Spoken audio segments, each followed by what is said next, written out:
Can anyone hear me at all? Right, thank you. So I've got a bit of a cold at the moment, so my voice is a bit off. Well, good morning everybody, and thank you very much for coming. Today we're going to be speaking about SQL injection and data mining through Inference.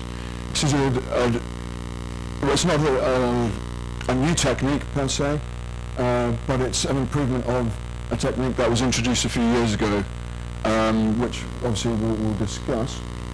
So, for those that don't know in this room, SQL injection, that's a very long-winded explanation. It's quite simple. As an attacker, we can piggyback our own SQL statements on top of a predefined application query and have the database server on the back end of the application do something that it wasn't intended ever to do.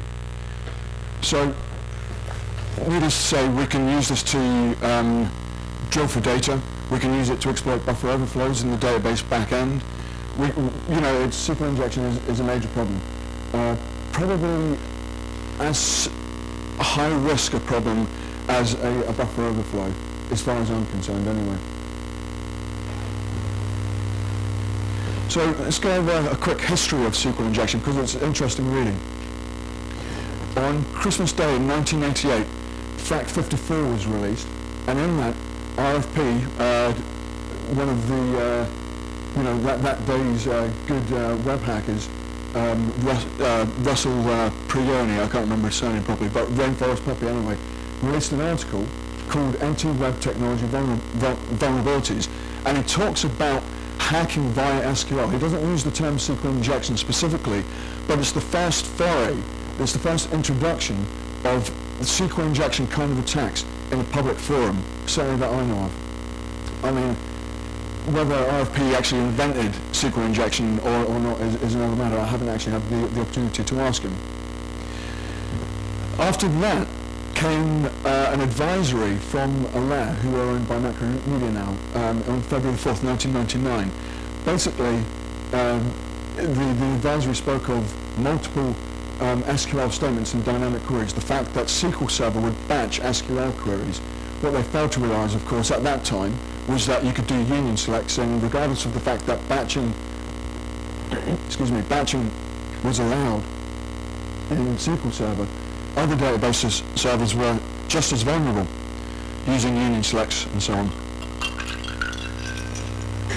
3 months after that, RFP again and Matthew Ansley released an advisory with the title of Anti-ODBC Remote Compromise. They speak about injecting arbitrary VBA into access SQL queries. So it's not SQL injection for data mining purposes. It's to get it issue a shell command. And then again, RFP made all the initial inroads into SQL injection basically. February 3rd, 2000, he wrote an article, How I Hacked Packet Storm. And again, at this stage, SQL injection, the term hasn't been used in public that I can find anywhere. In September 2000, I speak about SQL injection, I don't use the term again, as part of my speech here in Amsterdam. Christ, 5 years ago, I'm getting old. Application assessments on RIS. But again, SQL injection, the term itself is not used. I do say SQL insertion, but not SQL injection. I think the first time SQL injection is actually used in a public forum is Chip Andrews of SQLsecurity.com. He released a paper called the SQL Injection FAQ. At and about the same time, actually, the SANS Institute were using the term SQL injection in some of their issues for the week kind of situation.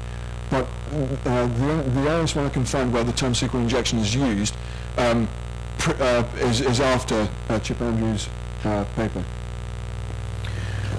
In April 2001, I presented another paper at Black Hat called Remote Web Application Disassembly with ODBC error messages. At the time, I didn't know this was called SQL injection because I hadn't seen Chip's paper.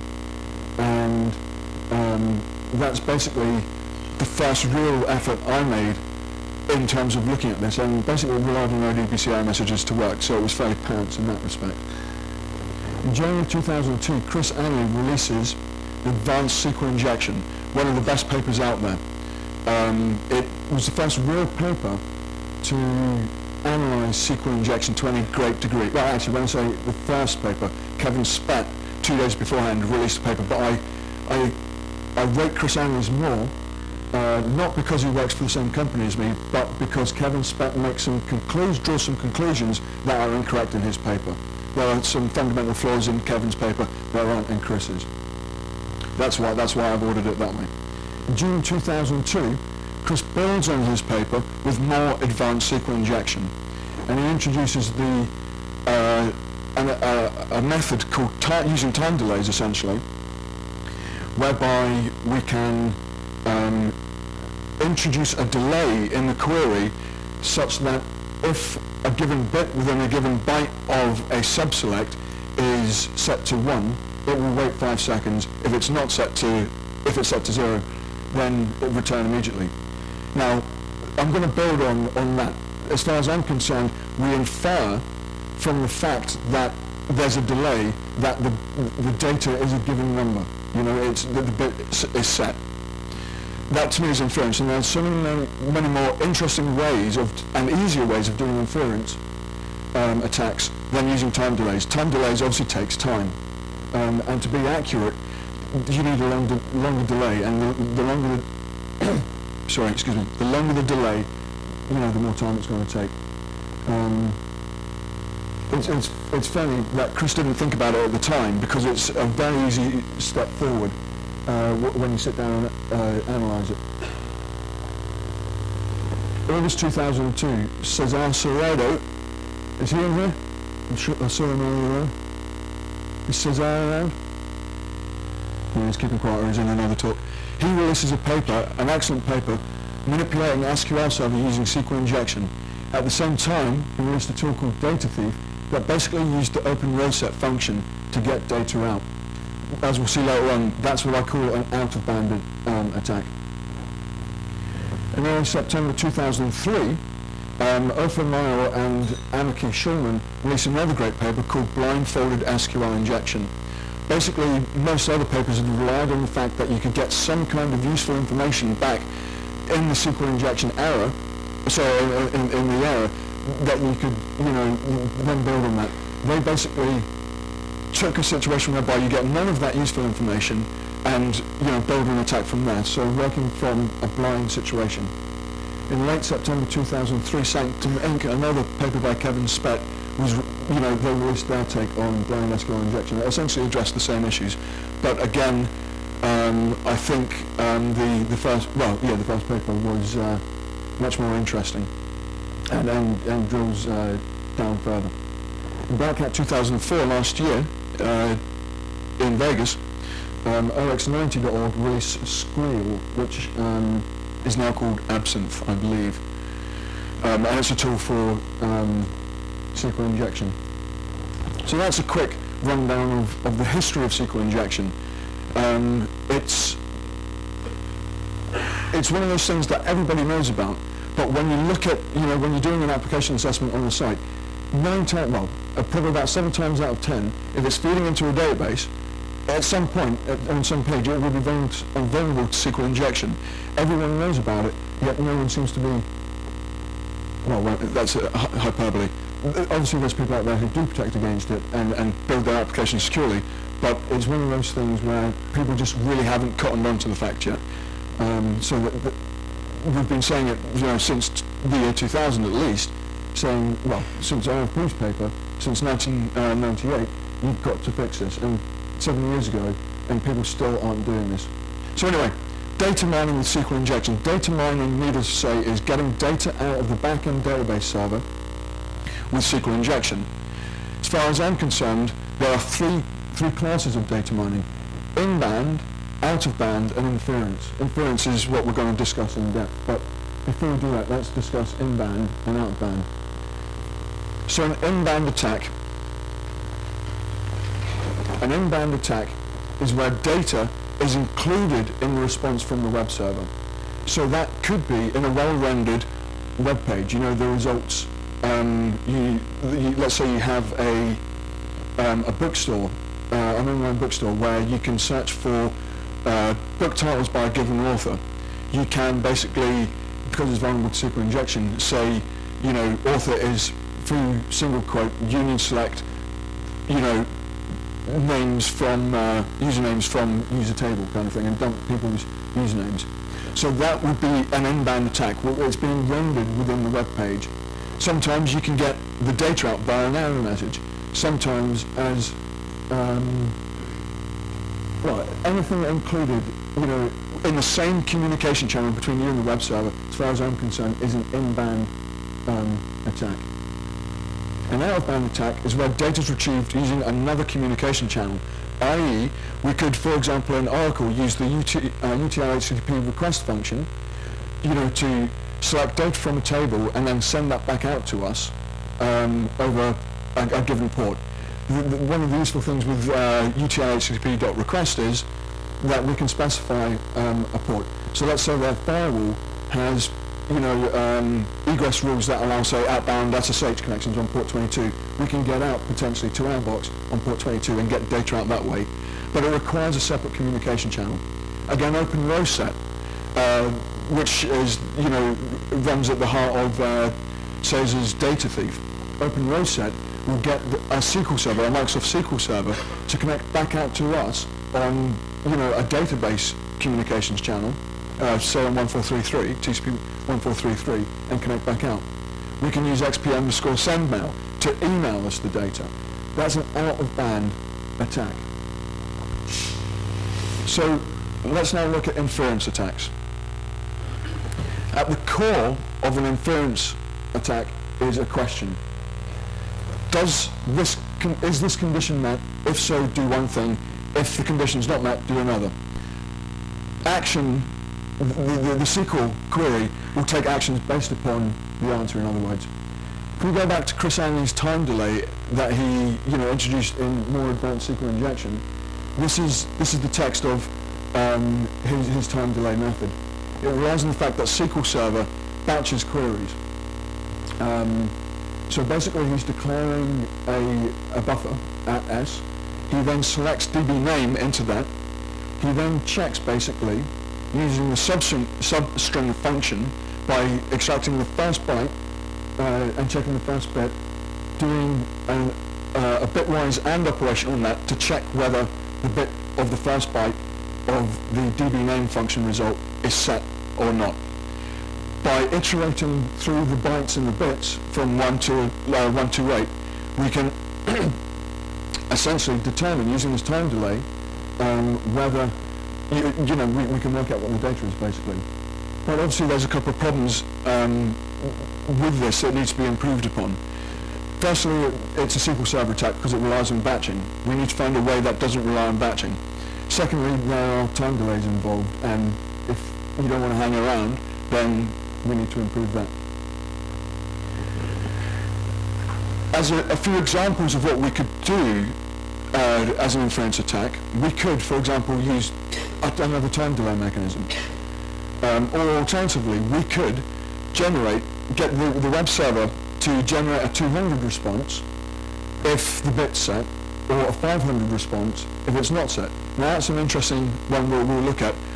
Response variation, you know, by requesting by requesting a web page with one parameter and then with another parameter, is there any variation in those two pages? By using those variations, we can basically use inference to determine whether a given bit was set or not. And a wildly silly example, we could, if we saw fit, basically have the logic of the query basically connect out to an SMTP server, send them out to the tech support department of, you know, some organization across in the United States, wherever, send one email saying, please, contact me about my modem problem if the bit's set. If the bit's not set, send them out, please contact me on this telephone number about a monitor problem. If I get a telephone call later, a couple of days later, saying, we're calling about your modem problem, I know the bit of the first byte was 1. You know, it was set. So it's a really silly example, but it shows we're at absolute liberty to do whatever we want to do in here. So the way we get it to work with all modern RDBMSs, basically, and avoiding the batching problem, is use a case statement in SQL. It's really quite simple. You do select case, when condition, whatever that condition is, and it will be using, if this bit is set, do one thing, then do one thing, else do another, end, kind of thing. That's the core of a case statement.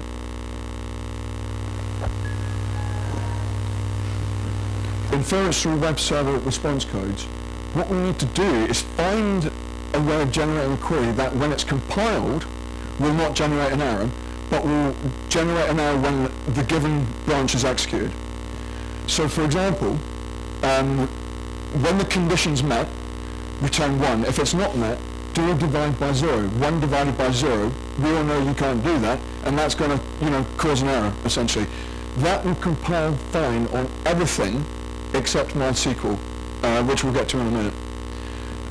So it will compile on everything, but whether it returns an error or not is another one. MySQL will not return an error, everyone else does. So we can use a divide by 0. And indeed, that's the example we're going to use. Incidentally, actually, we'll get to MySQL in a minute. So continuing on web server response codes, it works really well with SQL Server, Oracle, and DB2. MySQL, because it doesn't error, it just returns null. We can't force the web server to generate a 500 response, unfortunately. The Inference ODBC driver, so if you're doing this on a Windows system, returns 200, even in the event of an error. That's just one of the quirks of the ODBC, Inference ODBC driver. Another interesting thing about that is if you put a single quote in, it does some parsing before it sends to the database server, and if it's not valid SQL, it will not send the query, it will just return a general error. So the Inference ODBC driver is got its own rules and regulations, essentially. We also have to remember that we don't have to generate, rely on it generating an internal server error. It could be on SQL injection, we are redirected to another page using a 302 redirect. The PL/SQL module in Oracle Application Server will not generate a 500 internal server error. It will return a 404 instead. Even though, we're getting the error from the database server, it's just mod PL/SQL will not return a 500 response. It just returns a 400 response. Another problem with this is that it leaves a large number of 500 responses in the log files. If anyone is looking at their log files, they're going to notice something's going on. Why are we getting all these 500 response messages? They're going to dig deeper and say, what the hell is all this SQL doing in these query strings? So that's one of the problems with using generating errors, basically. But it's quick. It's really, really quick. We can get data out in no time at all. So because MySQL and Infinix don't, work well for us, they always return 200s, we can't use that as a generic technique. So we have to look at response variations, essentially. The way we can do that is by parameter splitting and balancing, which I'll discuss in a minute. This also avoids the 500 responses, problem being in the log files. So what do I mean by parameter splitting and balancing? If I look at the word NGS software, in SQL, these four statements, these top four are equivalent. So the top one is for SQL Server. The plus sign is used as a concatenator operator. The double pipe is the concatenator operator on Oracle, DB2 and Infinix. So we would use that instead on those versions. Instead of saying NGS software, we can do a subselect that returns R, and then concatenate it with onto NGS software, and then stick the E on the end, and do the same for SQL Server. Now, here's what we're going to do. If the bit's set, we're going to return that. That's going to, the web response, the web page will return one thing. If the bit is not set, instead of returning R, we'll return Z. So instead of it being NGS software, it will be NGS softwares. where it was software's, which is going to return an entirely different page. So again, we can do the same with numeric data. If we have a news.asp or a news.php application, that takes an ID equals 2. 1 plus 1 will do fine. 1 plus a subselect that returns 1 if the bit's set will return the same response as if it was 2. If the bit's not set, return 0, that'll be 1 plus 0, we're going to get an entirely different response. So this way we're getting 200 responses, but we're looking at the differences in the web page to determine whether the bit's set or not. In trying to come up with a generic method, if you're going to write a tool, which I have done, and I'm not happy with it, so I'm not going to release it today. I'll release it later on once I've finished, getting all the coding errors out and everything like that. But to find a generic method that's going to work with all RDBMSs with little or no modification, we have to look at all different application environments. Cold Fusion Management is the most annoying one. It converts double quotes to ampersand quote semicolon, converts ampersand to ampersand amp semicolon, so that we can't use that like the bitwise AND operator in SQL Server now. It converts greater than signs to ampersand GT and less than. So if we're trying to do some comparisons, like if this data, if this condition is greater than 1, do one thing, if this condition is less than 1, do another thing, kind of thing. We can't use that. Cold Fusion management will double up single quotes, which incidentally means that the attack vector is usually going to be numeric, but it just means that if we're sending a query across with single quotes in it, even in numeric injection areas, it's going to double up our quotes and screw it over. So we can't have single quotes in our query. PHP often does the same thing, doubles up single quotes if magic quotes are run. So let's try and bypass these problems in a generic fashion. If we are going to be using the greater than sign at any point, we know that CFM is going to turn that into ampersand GT before it's sent to the database server, so we need to find another way, and we can use between X and Y basically. It does the same task, but avoids the greater than sign. We know that the ampersand sign can be mangled as well, so instead of using the ampersand bitwise operator for things like SQL Server, we can use the XOR, which isn't mangled by any app environment that I've found so far, unless of course someone customly, in a custom way, mangles it. So the reason that works is because if we say A XOR, bit equals C, if C is greater than A, we know the bit is not set. If C is less than A, then we know that the bit is set. So what we would say is A XOR 1, A XOR 2, A XOR 4, 8, 16 and so on. And if we use the between X and Y basically to determine whether it's set or not. To avoid single quotes, use the char or char functions. So char 65 is converted to an uppercase A.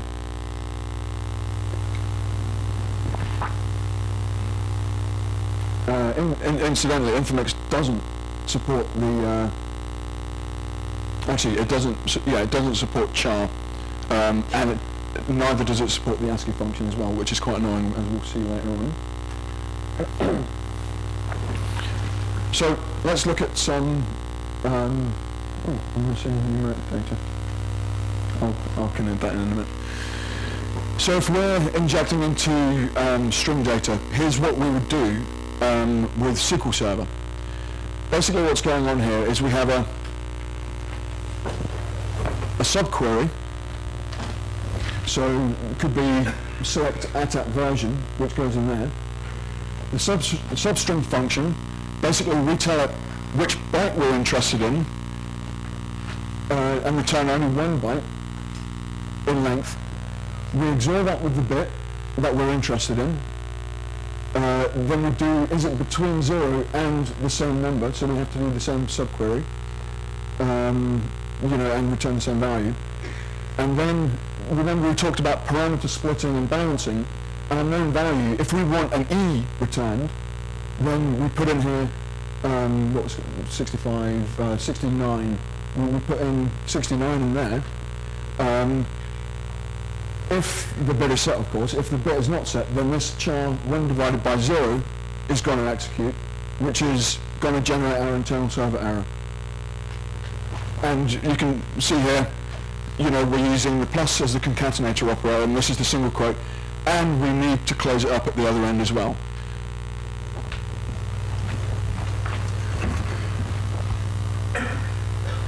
With Oracle, when we're dealing, well, there should have been a SQL Server numeric as well, by the way. That's why I'll have to add it at the end. If we're doing Oracle, if we're injecting into a numeric field, again we're using something very similar. We have the substr function, which is the equivalent of substring on SQL Server. We again do our subquery. We take the first, whatever byte we're interested in, convert it to a numeric field, use the bit and function. This is an undocumented function. Use the bit and function to determine whether the bit is set or not. It just does a bitwise AND operation. So if it's between 1 and 255, then return 0. Else do the excuse me. Else do the divide by 0. String data, essentially we're doing the same thing, but obviously we need to use concatenation operators and put the single quotes in. And of course, the only difference is we're introducing the tr known value, assuming the known value is E, we put in there 69.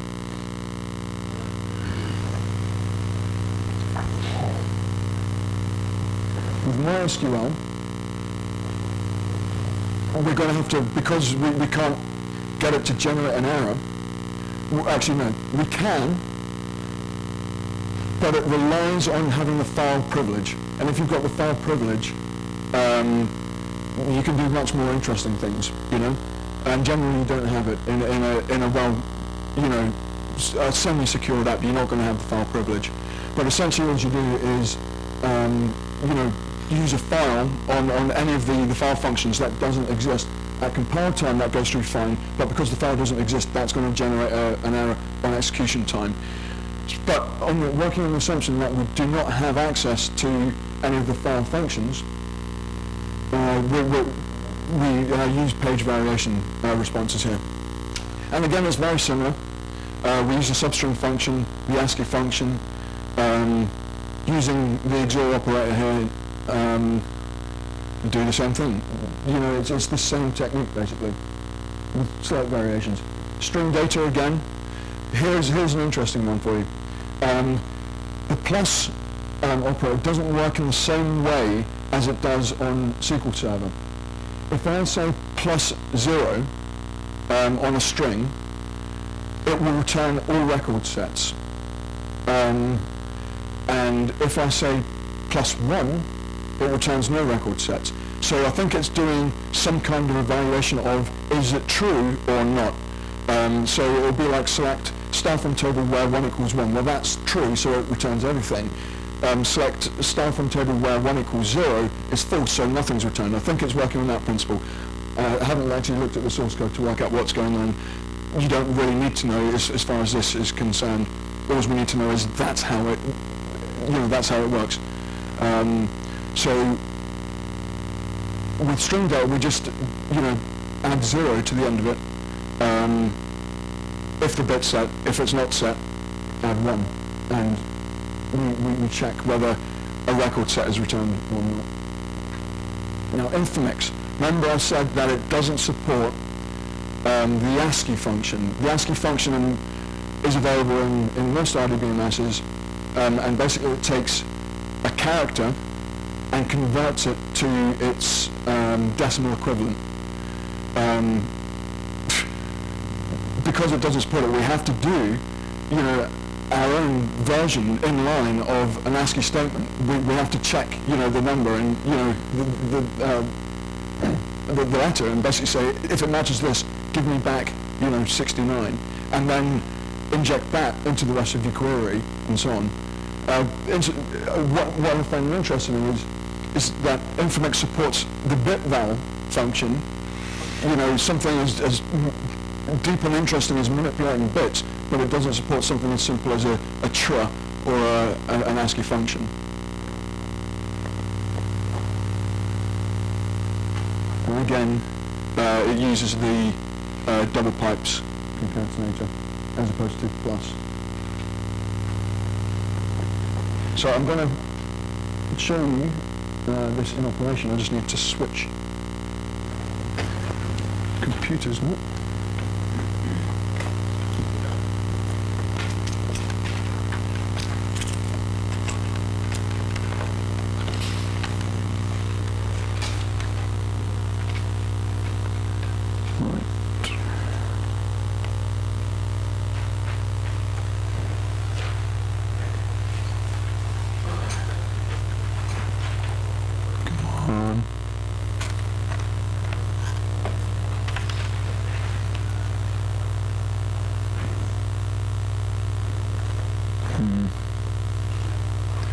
Right, I'll tell you what, I'm just going to shut down and restart this because it was in suspend mode and I'm wondering if that's disabling the LCD function. So I'm going to restart it and take questions, if there are any, whilst it's rebooting.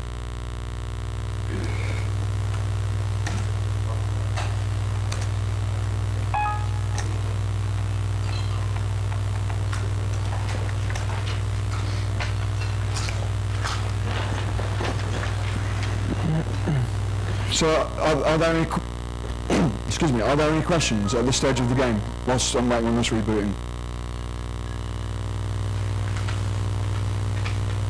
No questions? How much longer do we have to go, by the way? 14, 1-4. 4-0. Zipped through that one quickly, didn't we? You have a question at the back. When you think of ideas, for example, the fact that there are many problems related to representation segmenters to detect most SQL test, for example, if I want to attack a MS SQL server, can I play with XP or CMD shell and stuff like that? Well,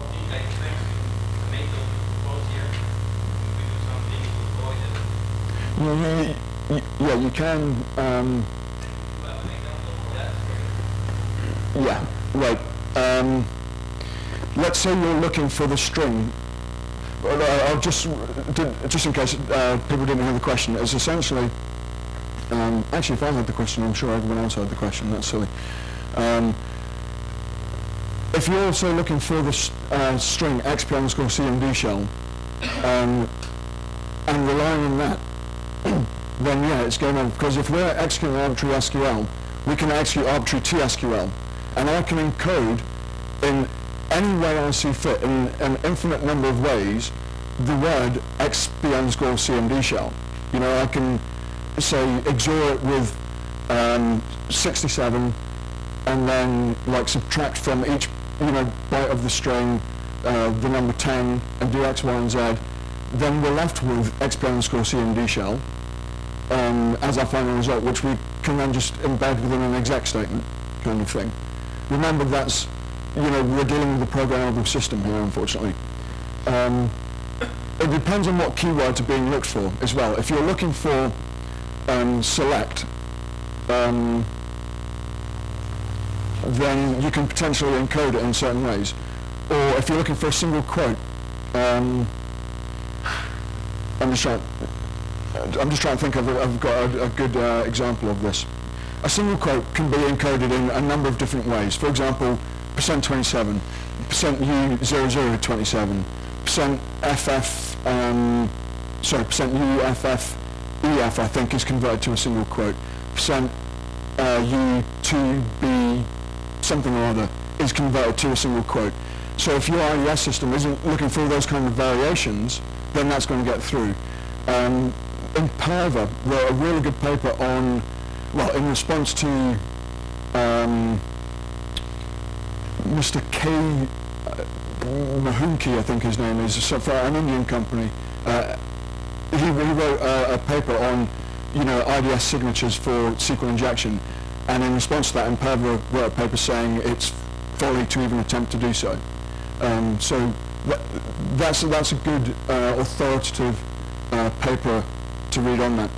One interesting thing is, some people remove strings, bad strings from a query before sending it across. So if the user input contains the word select, they'll strip it out. They'll use replace and replace it with nothing. Chris Anley came up with an interesting way of bypassing that, and that's submitting cell select act. So when they strip out select, what's you're left with is the word select, and that gets through, kind of thing. Obviously if they're just putting it through one pass. Just give us a sec here. The thing is it worth doing it? It might be worth adding IDS signatures simply because it's going to catch script kiddies, people who aren't attempting to evade it. So it might be worth the effort. I would say if you're going to spend that kind of time and money, just fix your application, Right.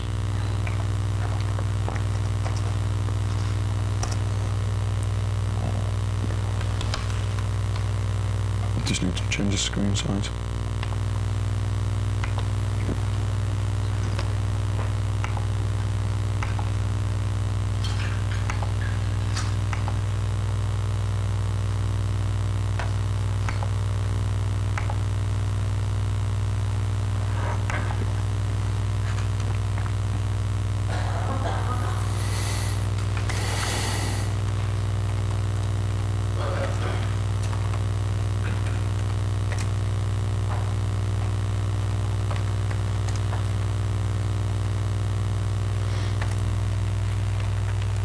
This is the tool that I'm not going to release today, but once I've finished it, then I will. Okay, let's do that and open rec.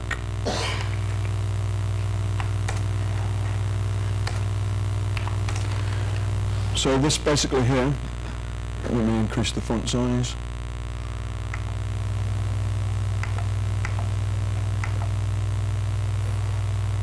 This basically here is the request we're making. The application, the program called SQL Injector, surprisingly, basically looks for this in your request and replaces that with the attack. Basically, that's that's where the vulnerable, that's where the vector lies. Basically, so if we run this. There's certain things it can do at the moment, like work out what the database server is on the back end.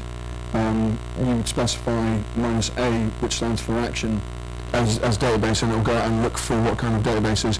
But as we're injecting into as part of the where clause here, that's the action we're going to inject in the where clause. Sysobjects is a known value that works. We get our data back. Having worked out that it's an MS SQL box on the back end, using the database function, we insert here. But the good code we're looking for, the good response code from the web server is 200. The error code is 500. This is the text file that contains our request, and because I'm running this locally, and the socket's not timing out because it's crap, I have to specify a timeout. So this is now running, and it's basically doing what we discussed in here. Is that right? What's going on here? Right. I've put a default query in for each of them. We get the database version back. if you don't specify your own query, which you can do with a query file minus QF, you can basically, it uses the default one.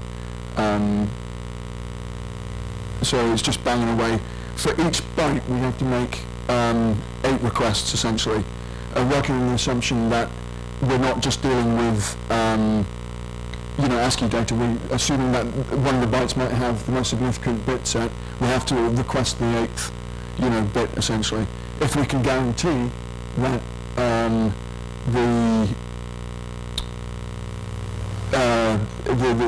data is ASCII in nature, then we don't have to ask for the 8th bit, and we assume we can assume it's 0. So again, you're making some time savings there. So whilst this is going on in the background, are there any other questions at all? We've got about 36 minutes by my reckoning. Yep.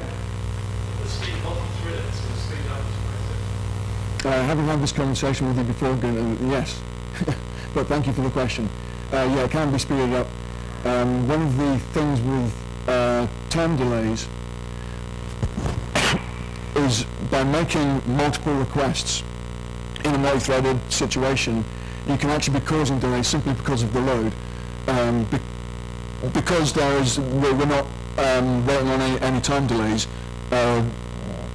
it can take as long as it needs to come back. So we're not going to be, our results aren't going to be skewed. So yeah, we could, if we wanted to, have 4 threads running here, and each thread request the the nth bit. So sorry, the nth byte, and 8 threads, whatever kind of thing. So yeah, it could be optimized in a multi-threaded situation, but this at the moment is not using, it's a single-threaded app at the moment.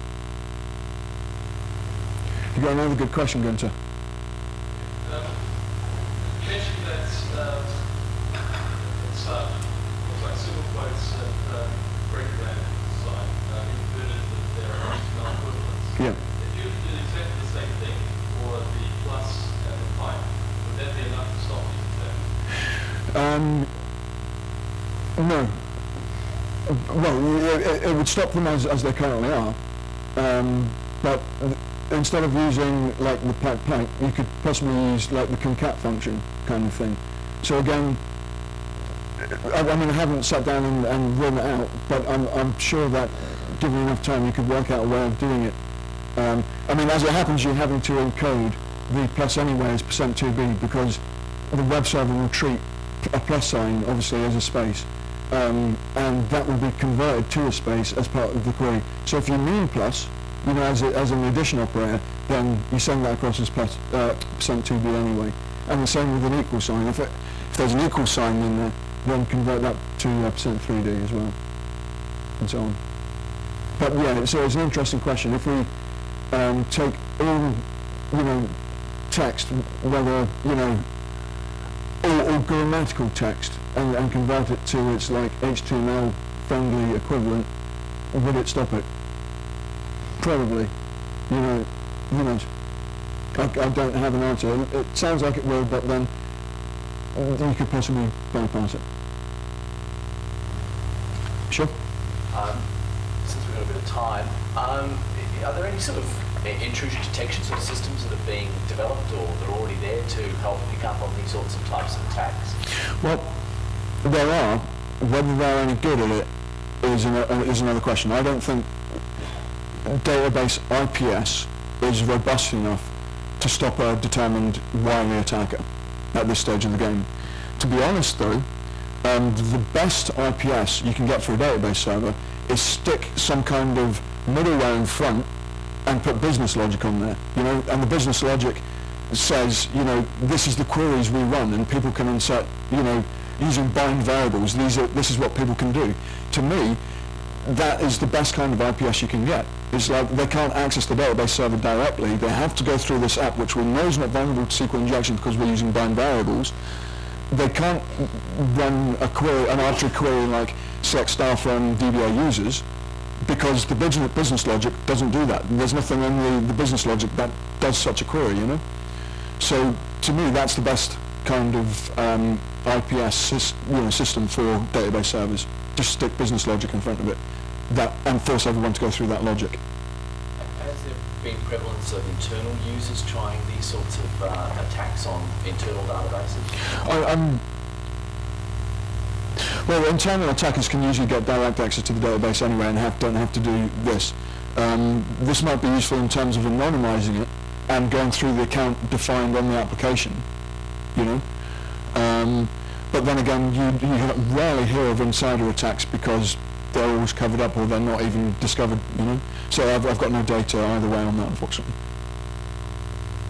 But I was just thinking in terms of linking it with the, and how would you, I suppose you could run the same sort of middleware or... That's what I'm saying. You stick your database server in the deepest, darkest corner of your network, and in front of that, the only route to that is through the middleware, basically, you know? And problem solved. If the DBA wants to do anything, he goes up to the console, you know? Or, you know, he SSHs in, or something like that. But you cannot get direct access to the database services, you know? So as you can see, it's quite merrily chugging away, dumping the results of select version. Let's actually look at the log file as well, because that... incidentally, if you're injecting into, say, a post, parameter, the post data, generally post data is not logged. Most query strings are, post data is not. So, these attacks can often go unnoticed.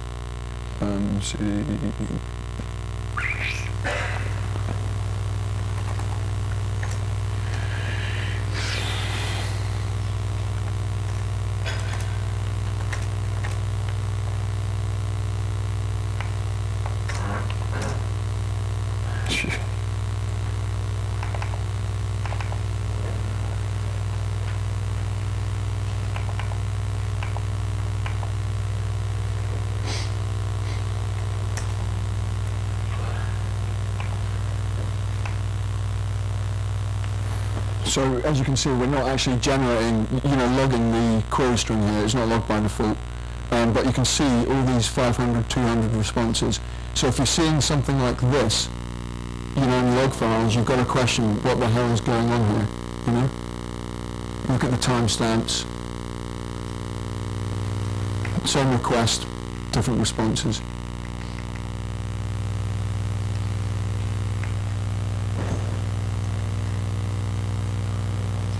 I mean, there's no point in, getting it all up. But as we can see, what version of SQL Server? Tell the XE which ASP it was attacking and which point? By the request file that I specified. If we go to the minus F option, I say this is this file contains the web request, which is that, basically. And the code basically looks for that string there and replaces that with the known text that works, which is sysobjects. So we take that out. If we actually show you this in operation.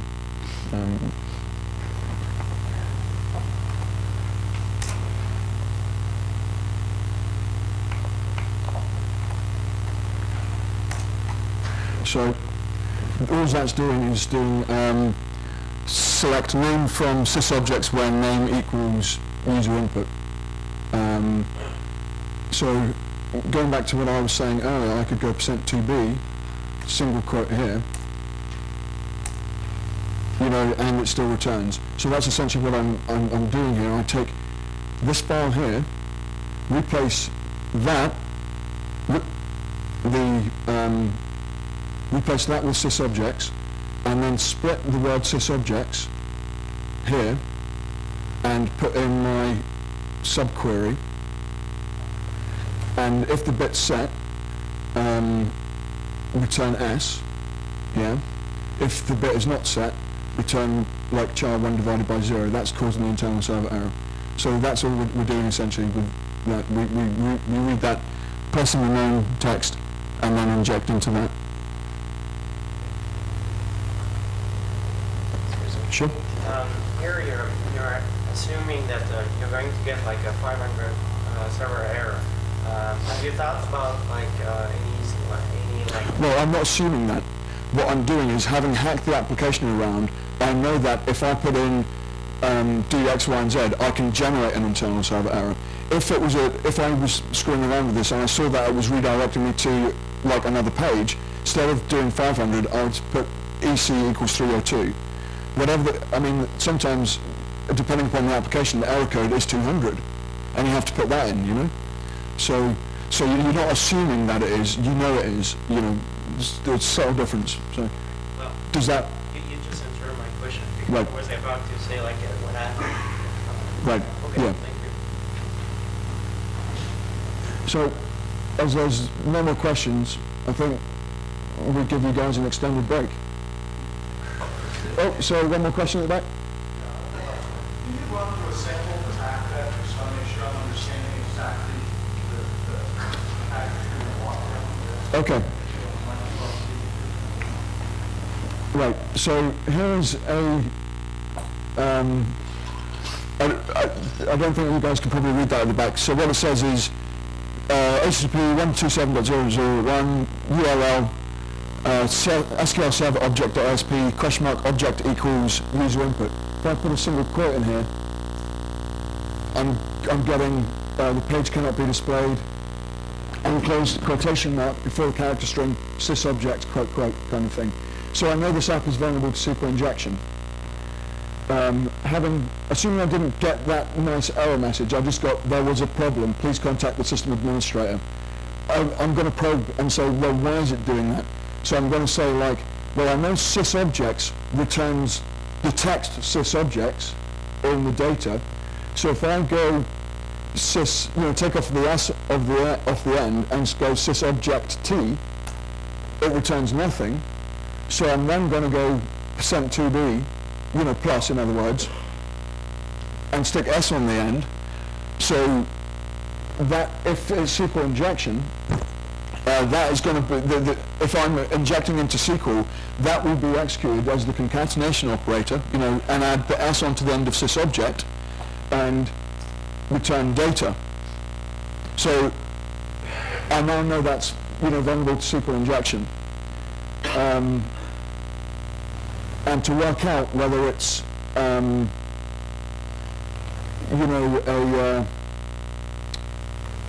SQL server on the back end, I could go select at version as a sub-select, basically, and then add that onto the end of the plus s. It doesn't return anything, but the fact that it returned, if I do select at something else, or select foobar, whatever, I'm going to get an error. And regardless of what this error text is, assuming it just says the page cannot be displayed, and ignore the nice, text down here, the fact that I got a 200 response, albeit no text was returned when I did select at version, that says to me that it's either running MySQL or SQL Server, because we know that works both with SQL Server and MySQL. And we can put in, if that doesn't return, we can then put in, say, a function that we know exists on Oracle and nothing else. And if that returns, then we know it's an Oracle backend, and so on. But the point is, within here, this is where we're doing our inference attack. We split the known parameter, which is sysobjects. We split that into sysobject and the s. No, actually, we take off the s.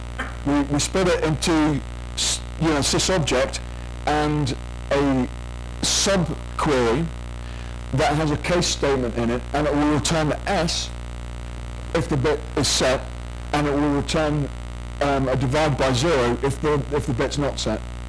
So we can look at that and say it's now, it's vulnerable to SQL injection. We inject our sub-select in there with our case statement. It does the processing. It checks whether the bit's set or not, and by looking at the server response, we can infer from that whether the bit was set or not. Talking about inference again, and inbound and out-of-band attacks, with inference there is no direct transfer of data across the network in any form or fashion. We're looking at a property of the response of a given query to determine whether it is, of course. With inbound and out-of-band attacks, there is an actual transfer of data. So it's just another interesting way of looking at the differences between inbound, out-of-band and inference attacks. So did that answer your question in terms of the attack vector? Yes, kind of at a higher level, would you go after, say, your sys tables and try to force enumerate table names? Oh yeah, whatever you want to do. Once you found your attack vector, the payload vector is entirely up to you. The default query in the tool basically does select attack version for SQL Server. It does select min banner from $$ version in Oracle, which again returns the version information. Let's have a look. I can tell you what each does. It's a horrible bit of code. Before I publish it, I want it, to tidy it up basically and comment it, because I understand what's going on, but anyone else is probably going to look at that and say, what the hell is he doing there? Okay, so SQL Server would be select attack version, select banner from $$ version for Oracle. IBM DB2, there's no way that I can reasonable way that I can find for IBM DB2. We can get the client version back, and it turns out that the client version is often the same as the server version, but it's not guaranteed to be the same as the server version. That's why I've not put it in there. I'm still hunting for a really good query that will get me the version back. In Infomix, we use the dbinfo function, version full from sysmaster : infomix.any table we want. It has to exist, of course, and you have to be able to select from it. One of the interesting things with Infomix is you cannot revoke public select permissions on any of the system catalog tables, such as systables. Or the sysauth tables that define people's level of privileges, which to me is flawed. Sybase, select attack version, and MySQL, select attack version. To work out what database server is in use, the functions I'm injecting are as follows.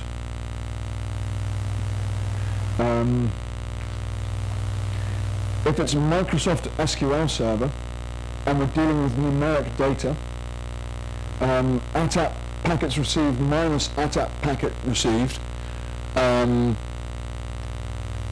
add that and then subtract it, which obviously is equal to 0. If that returns fine, then we know it was SQL Server. If the bit and operation works fine, we know it's Oracle. If the mod function works, and preceding that with sysmaster : infomix.mod, then we know it's Infomix. If it's MySQL, we can do connection ID. If it's Microsoft Access, we just go and A in A.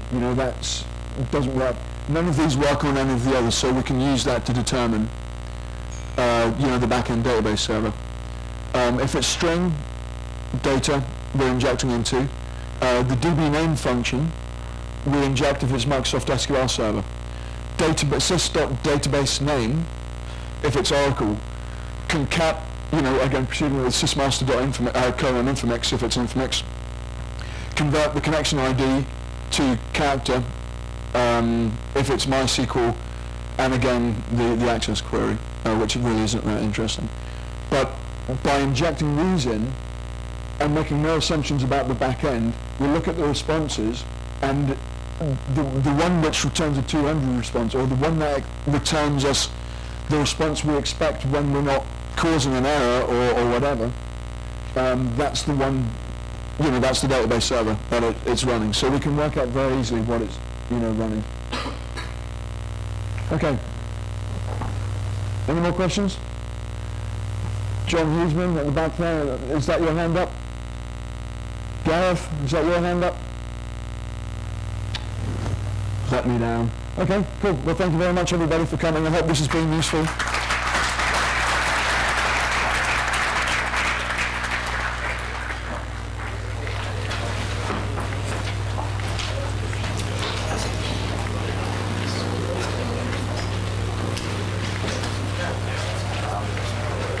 I'll discuss to you the theory, some of the premise as I go along, and during the talk feel free to interrupt me anytime if you think I'm rambling on, if you can't hear me well, if you think I'm not making sense, or if you have a question, just flag me down and I'll take care of that.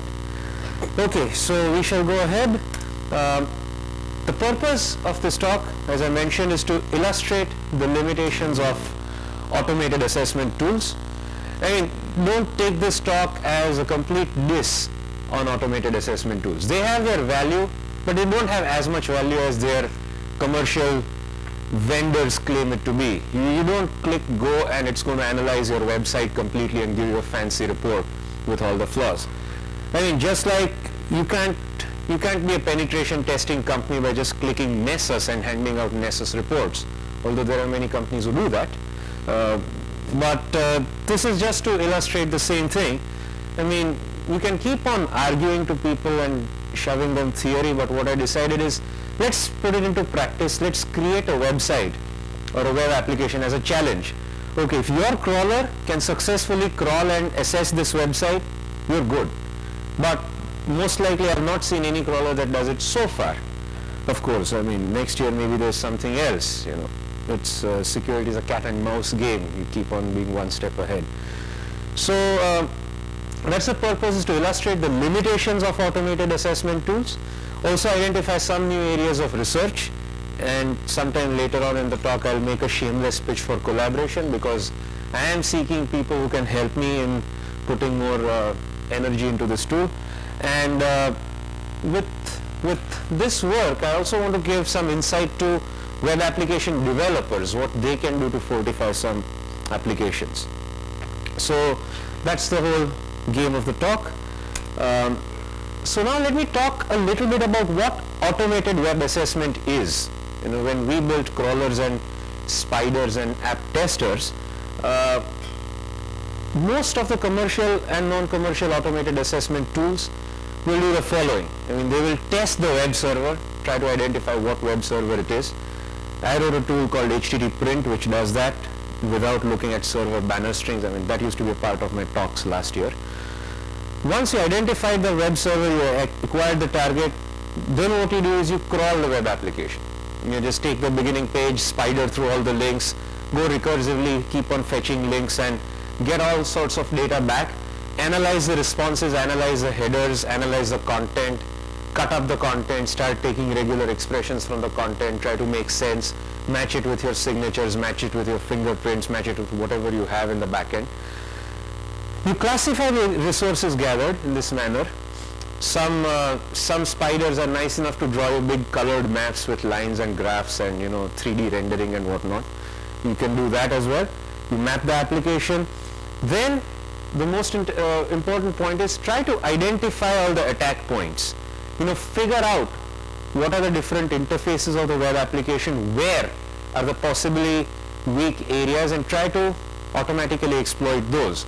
Say you have a form or you have a parameter, you can try tricks like SQL injection, cross-site scripting, all the classic attack stuff.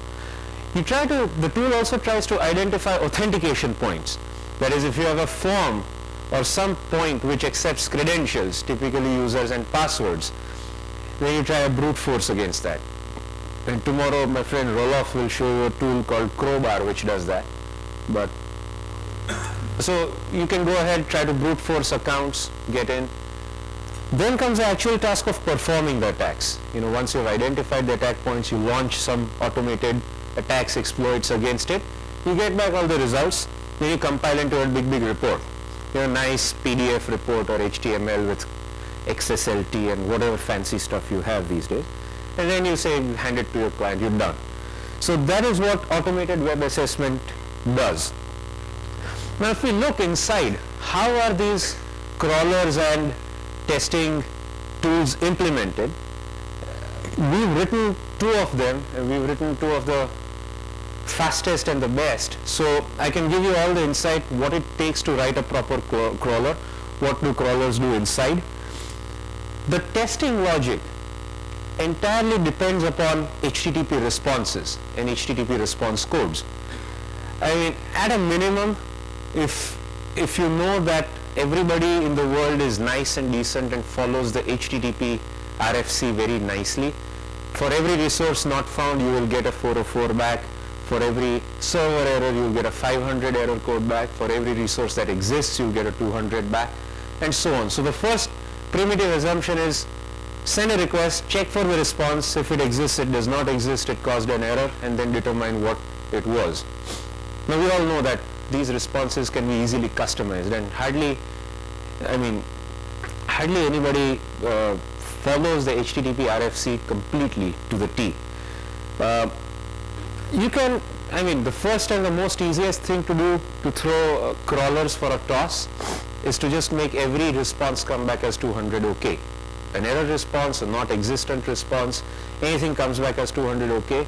You run some tool like Nikto or Whisker against it, it will just flag every vulnerability it has in the database and show you that yes, this server is vulnerable to 3,000 different types of attacks. It sucks, you should take it off your network. But that's not really so, it's just fake responses coming back. So to come around that, modern crawlers try to identify error signatures. In the theory is, first you try to look for a resource that you know doesn't exist. In the crawlers that I built, I send a request for anti-disestablishmentarianism and see if that string comes back. If whatever the response is, I will treat it as a false response. Say if a 200 comes back, then I know that this server is sending not existent response as 200 OKs. And then whenever I go ahead and scan the rest of the application, I will try to see if the response matches the same error signature, then I treat it as a 200 OK. So first look for stuff that I know doesn't exist, then begin crawling the application. Then I came up with a technique called page signatures, which was my earlier talk last year, as to how to intelligently identify the responses based upon their structure. So I did some fancy math with it, some string frequency analysis and partly bordering on fuzzy logic. And without, I don't care what the HTTP response code is, or I don't look for regular expressions. I just analyze the response structurally and see if it's an error string or not.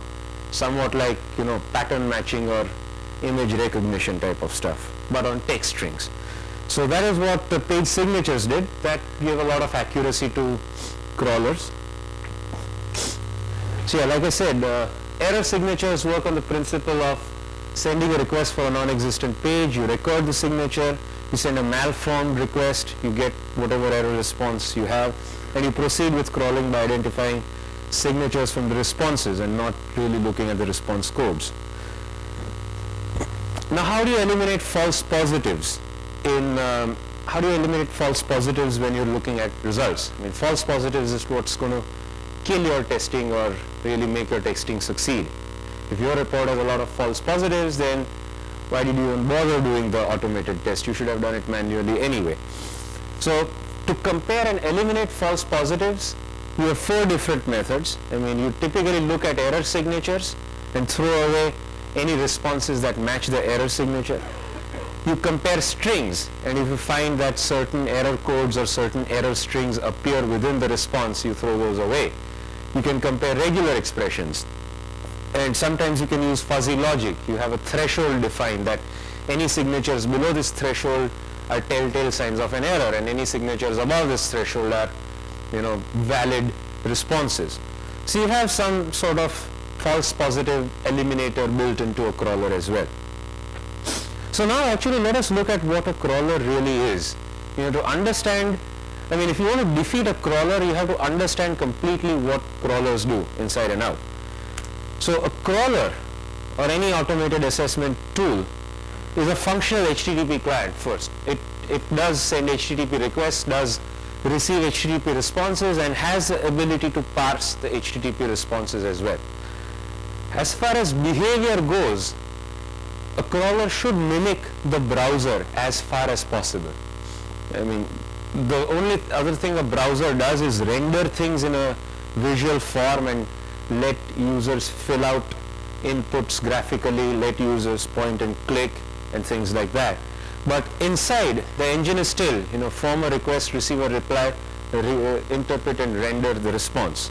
So it should send requests, receive the response, parse the HTTP response header, parse the HTTP response contents.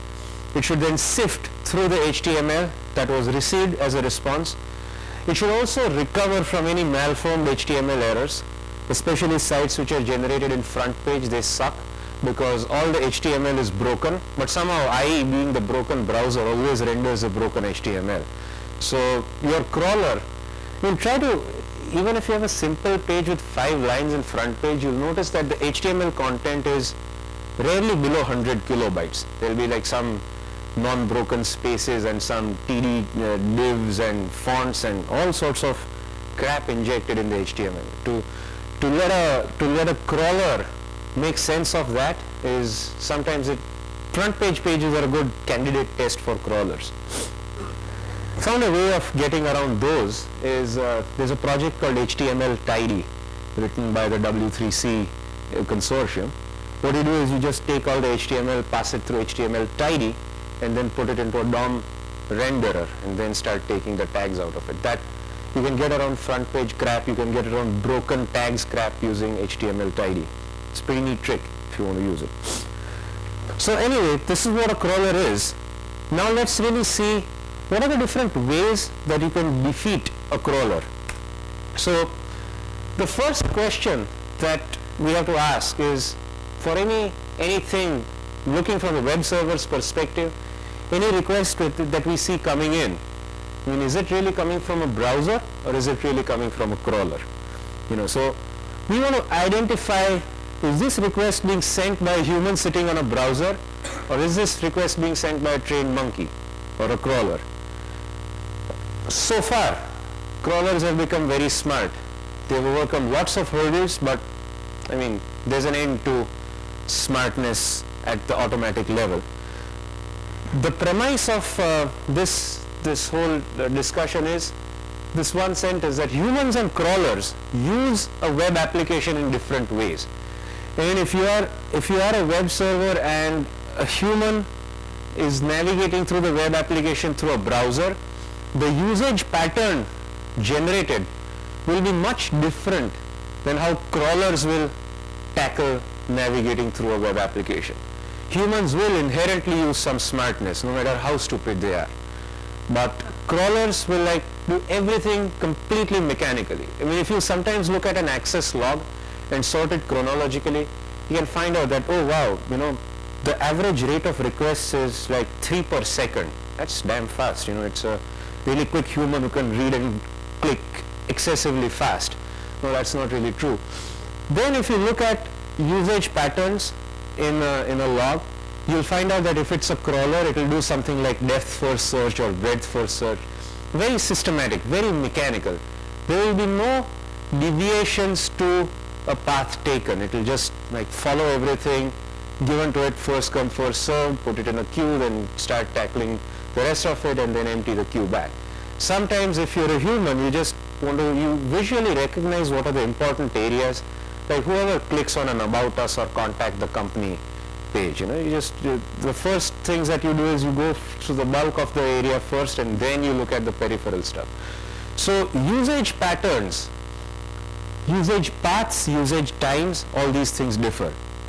So since there exists a difference between the way humans use a web application and a crawler uses a web application, we can do something to only let humans use the application and not let crawlers use it. So just to have a comparison between browsers versus crawlers, this does not apply to all crawlers. I mean, to a certain extent crawlers can become smart, but the first and foremost thing, the most primitive thing to check for is a well-formed HTTP request header. browsers will have a very well-formed HTTP request header. They'll have, of course, the GET request or anything. They'll have all the nice accept tags. They'll have a HTTP referrer. They'll have a good user agent string. And for different types of resources presented, the accept tags and all those things will keep on changing. Of course, it's very easy for a crawler to mimic that, so that's a no-brainer. But some silly crawlers can get defeated by just checking for HTTP request headers. If your request header is not well formed, if it does not have the host tag or anything, just don't serve it anything. The next distinguishing part is cookie replays. Primitive crawlers never replayed cookies back. Browsers replay cookies. So if a cookie has been received, it will be properly replayed. Crawlers don't do that. So again, it's very easy for crawlers to incorporate proper cookie replay. Another trick that I used to defeat crawlers, quite rudimentary, was to just keep on feeding cookies and cookie expiry. A lot of crawlers will keep on receiving cookies, but they'll never expire cookies. So if I see an expired cookie coming back, I said, oops, you're a crawler, go away. But anyway, so cookie handling can also be mimicked very well by crawlers.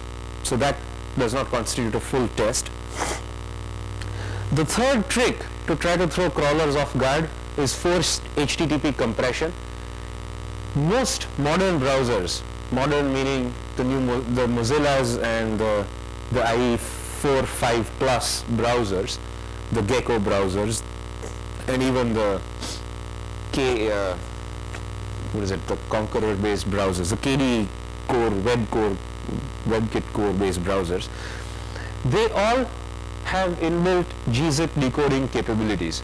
So usually the way gzip encoding for web pages works is the browser has to be able to request if it wants output in gzip form. So if it says that if you can accept gzip, then the server will try to send gzip data. If you somehow, I've noticed, if you even just force gzip data down a browser's throat without the browser asking for it, most browsers will still be able to render it and show it back to you. So if you somehow have the ability to force gzip compression to turn on for everything, and you have a primitive crawler, the crawler will just be getting binary crap back and not be able to sift through it. Again, it's not difficult to overcome at all. You just put a gunzip proxy, or you build the gunzip library in the crawler code, and it will be able to decrypt, expand the gzip data and pass through it. These are three primitive things. 50% of the crawlers get defeated by just these little tricks. But then you can come into some advanced tricks. And where a lot of crawlers fail is when it comes to JavaScript. The science of crawlers properly interpreting JavaScript is not yet, it's not yet done. I'm not saying it is impossible. I'm saying if you try to build a full-on crawler with full JavaScript interpretation, it's a large effort. It will cause you loss of hair, and you never really know what action is going to be taken. So even though you can interpret all the JavaScript code, whether you really want to interpret it or not, sometimes the JavaScript code is event sensitive. It's like if a mouse over happens, or if this click happens, then I want this to happen, and then I want this to happen. And sometimes links or paths are dynamically generated. So even if you can interpret it, the sequence of interpretation based on events is still a difficult thing. There are crawlers in the market. There are people who advertise saying, we can browse, we have the ability to crawl through JavaScript. Unless you have evidence to the contrary, my statement is they are lying. They don't really interpret the JavaScript completely, but what they do is look for strings, look for regular expressions that match HTTP requests or match paths, and just keep on concatenating and trying these paths out. So it's just like sifting through the code, grepping through it, and then trying out each possible link. So JavaScript is one of the areas where browsers and crawlers, that is, by browsers I mean humans on browsers, and crawlers I mean automatic crawling logic, they get defeated. So if you want to separate, we try to identify that how do we distinguish human usage versus a crawler usage. you can attack the WYSIWYG principle. Have you seen, are you familiar with the CAPTCHA tests, completely automated programs to tell computers and humans apart? You know, whenever you sign up for a new Yahoo account or something like that, you get a graphic box with some numbers and text in it, which is either skewed or distorted or, you know, has random dots. It looks like some idiot has played with every Photoshop filter and then generated that image.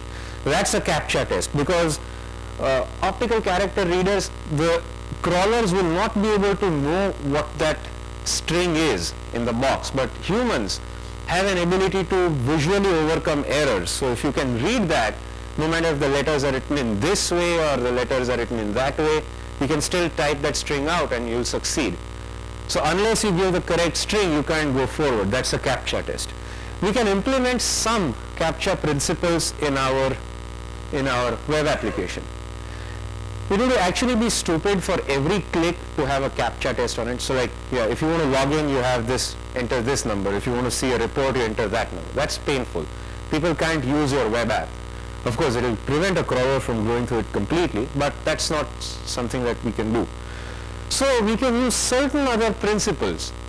I mean, for example, you can sprinkle clear pixels with links that go to nowhere in a page. Humans will never click on clear pixels. You know, they're just too tiny, too hidden all over the page.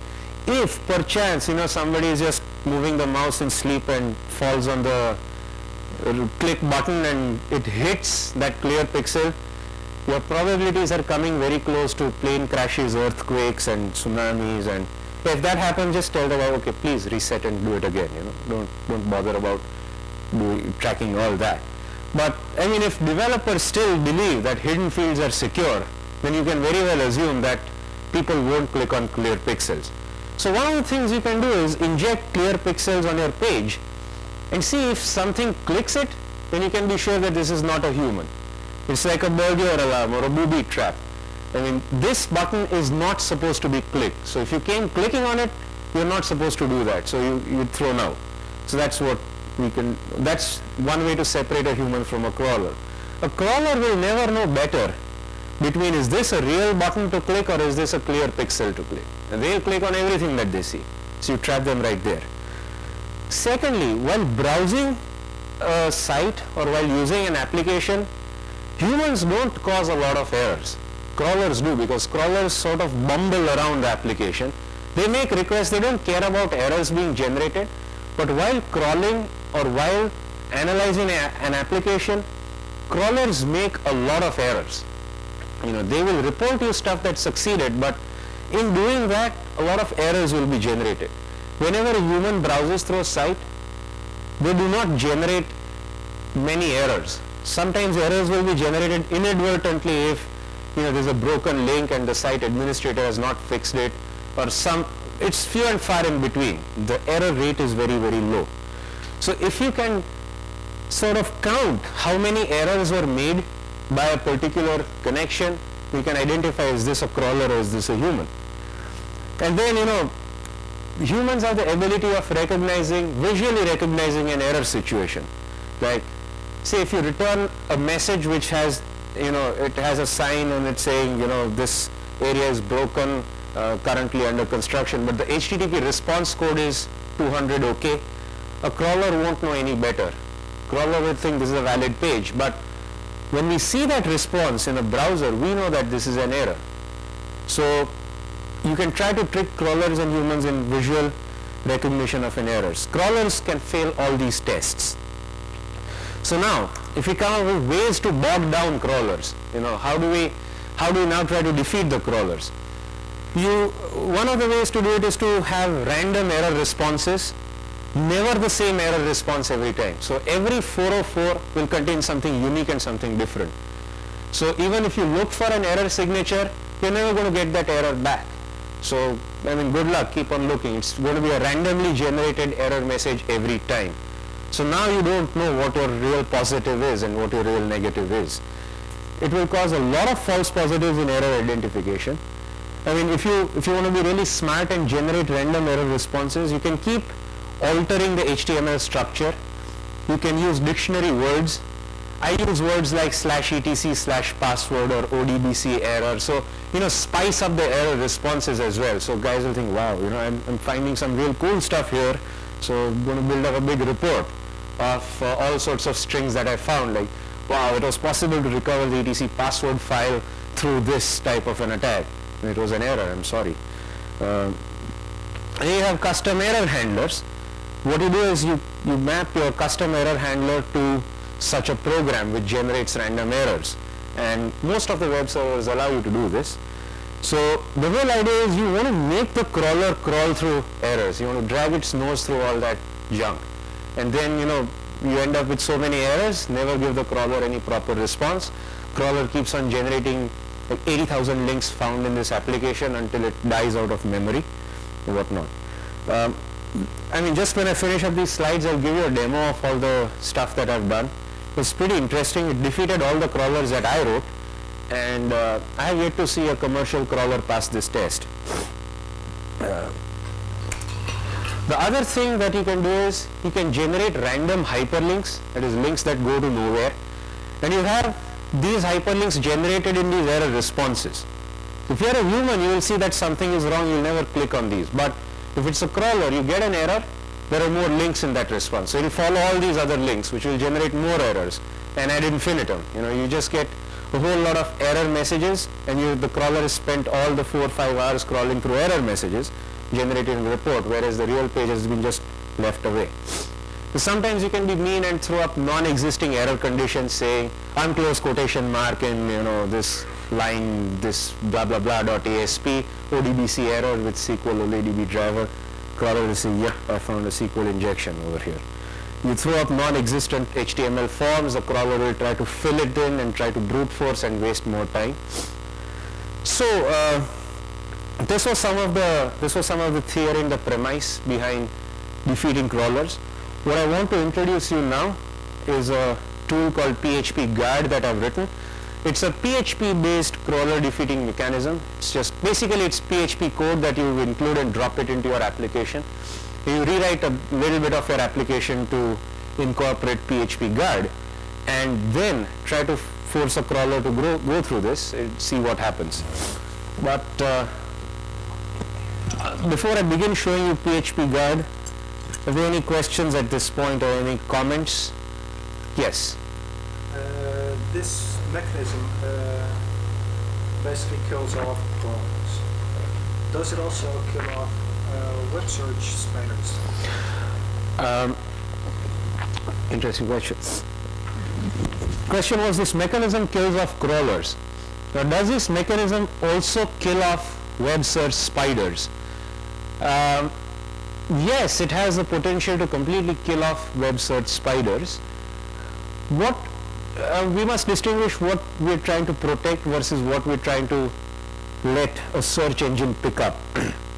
For example, if on your website you have the first few pages as static pages, information dissemination pages, you'd rather like a search engine to pick them up and index them. With a tool like PHP Guard, you have the ability of just protecting certain areas. Like you may choose to protect all areas beyond the authentication point. So the interactive application can be fortified. Some normal pages that you want them to be searched should be left open to search. For example, everything that is allowed in your robots.txt don't include PHP Guard on it. For the rest of the stuff, you can put PHP Guard. So you have to choose between what you want to put through this versus what you want a crawler to pick up. Any other questions? It's a trade-off. A web search engine thing is also a crawler.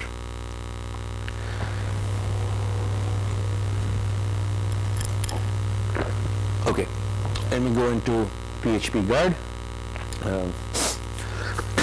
Sorry. So PHP Guard is implemented as a set of PHP scripts. It's very easy to incorporate in any PHP driven application. All you do is you include the phpguard.php file, and you make a couple of calls to invoke it at the beginning of every PHP page. I'm not a very sharp PHP coder, so if there's some PHP crack coders in here who know how to put it into classes and have them automatically load up in inits, great, I would love to collaborate with you. But if you look at the PHP guard code and say this code sucks from a PHP coding standpoint, don't blame me because I'm admitting it sucks. Okay, I'm not admitting it's the best or the sharpest of all PHP code, but it's built to demonstrate this point bloody well. These concepts again are very simple. You can incorporate it in ASP or .NET or JSP or any XYZ programming language that you like. I just picked PHP because it was easy for me to do it, because I was also spending some time to learn PHP that way. So yes, I'm actively seeking collaborators. It will be publicly available soon as I can get onto the internet and upload the code. I hope to do that by this evening. I said that this will be publicly available soon in my other talk in Las Vegas, but then I never bothered making it publicly available. I then spent some time in getting married, so that was a good excuse of not doing that. Well, now I'm back in the game, so yeah, more goodies coming from me now. Okay, so features of PHP Guard. PHP Guard, one thing it does on the side is enforces very strict session control. PHP Guard hinges upon PHP's session management APIs. No cookies or pages are sent, and it will track the usage behavior with sessions. So one of the things it maintains is an error count. I'm working on some code to force HTTP compression as soon as I can figure out PHP's output buffering and gzip routines very well. I can do that, but it keeps on breaking. Okay, so do I just pause? No problem, he's switching the tape. So I can't even take questions during this time, right? No. So you all have water.